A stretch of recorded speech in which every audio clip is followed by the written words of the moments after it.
Hello, welcome back, and in today's video we're going to be talking about these Tesla Y model caps. I'm going to turn the camera around and show you all the full picture of this. I do want to mention that this product was given to me in exchange for an honest review.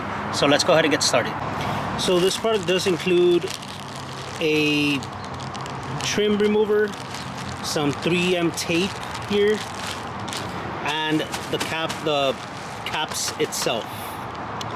As well as you have the caps, the center caps for the cover, the wheel cover, and it also has 3M tape in the back to tape it over.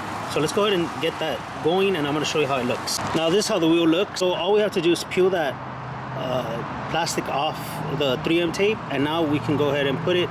It really doesn't matter what way, because the wheel is just going to be put on there. It snaps on, and that's it. That's pretty much it. That's how it goes. All right, so there you go. There you have it.